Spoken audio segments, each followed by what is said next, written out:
pendant longtemps, on a considéré le bébé comme un tube digestif. Donc si on nourrissait pas le bébé, on faisait rien avec lui. Puisqu'il n'y avait rien d'autre à faire avec un bébé que de le nourrir. Ce qui est totalement faux. C'est-à-dire qu'un père peut faire plein de choses avec son enfant, même s'il ne le nourrit jamais.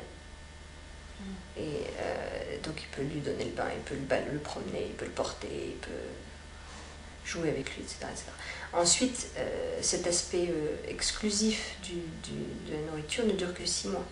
Donc après, effectivement, si pour le papa c'est important de participer également à l'alimentation de son bébé, il peut très bien le faire.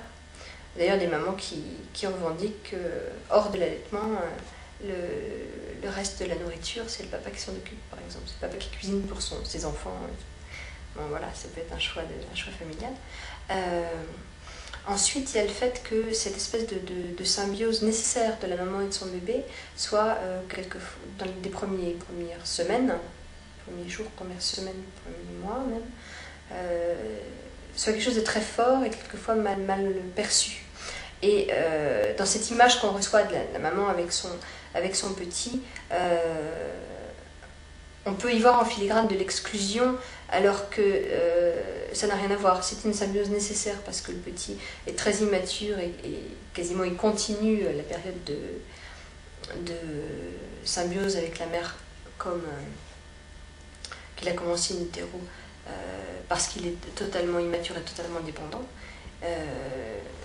Mais ça n'empêche en rien l'établissement d'une famille, c'est-à-dire que le père est là et doit être là, parce que la symbiose ne se fait pas bien non plus si la mère n'est pas soutenue dans ce rôle-là de mère.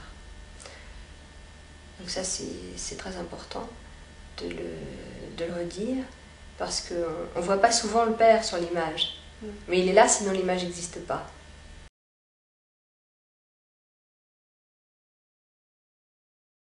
Si le papa n'est pas partie prenante du projet, il y a peu de chances que la maman arrive à le mener à bien, avec bonheur et dans le plaisir.